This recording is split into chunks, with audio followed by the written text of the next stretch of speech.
Hi everyone. I hope that you've had a good, healthy week. I know that many of us are concerned about the rise in coronavirus cases, and it's important to be cautious. But there's a difference between being cautious and being worried. The one is healthy and will help keep us safe, and the other is the very opposite, in my opinion. There's the famous joke of Sherlock Holmes who decides to go on a camping trip with Dr. Watson, and after having dinner and drinking some wine, they go to sleep in their tent. And a few hours into the night, Holmes wakes up Watson. He says, Watson, look up and tell me, what do you see? Watson looks upwards and he says, I see millions of stars. So Holmes says, tell me, Watson, what does that tell you? And Watson replies, he says, astronomically, it tells me that there are millions of galaxies and possibly even billions of planets. Astrologically, I observe that Saturn is in Leo. Horologically, I'm able to deduce that the time is approximately 3:15. Theologically, I can see that God is all powerful and we are small and insignificant in compare. And meteorologically, I suspect that tomorrow is going to be a day of beautiful weather. And he turns to Sherlock Holmes and says, Holmes, what does it tell you? And Holmes looks at him and says, Watson, you fool, someone has stolen our tent. A much simpler conclusion to draw, but sometimes we err just because we draw conclusions. There's the famous tragic story in this week's parasha about Moses dispatching the spies to go scout out the land of Israel and to determine what type of people are living there, how strong they are, and what will be the best way to conquer the land. And the spies come back with negative reports saying that the people are giants and it's impossible to conquer this land and its inhabitants. God is enraged and sends a terrible punishment to the spies for their specific sin and to the whole nation at the time, the whole generation who were destined as a result to perish in the desert for their lack of faith and belief in Hashem after they complained that they should rather have stayed in Egypt than come and fall in battle in an effort to conquer the land of Israel. Now, one has to wonder, Moses sent these spies to Israel to scout out the land and come back and give an honest report. And that's what they did. They went, they observed, they gathered intelligence, they came back, and they reported on what they saw. Why did they suffer such a terrible sin? Did they not fulfill their mission to the T? And the answer is that they did almost.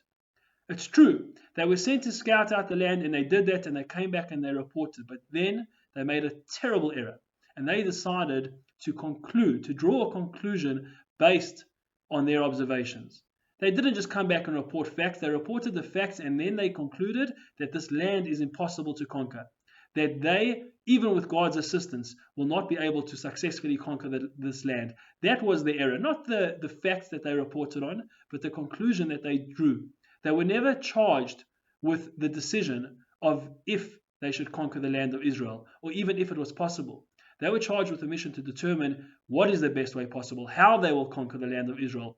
God wants us to work with our natural means to determine how best we can fulfill the missions and the commandments that He's given us.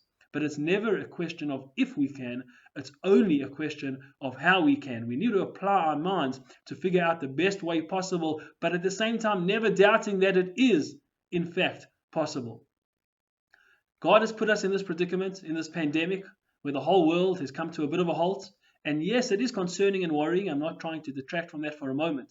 But it's not for us to determine and to try to figure out and conclude how this virus is going to play itself out, what's going to be the global effect, what's going to be the effect on us.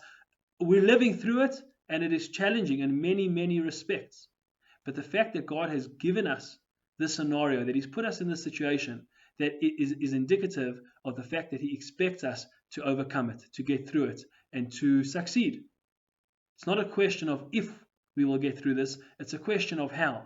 And we need to use our natural means and to use our resources to keep ourselves safe. We absolutely must remain cautious and vigilant with all the health and safety precautions, and now more than previously with the spike of cases and the lowering of the lockdown levels. We need to be exceptionally cautious.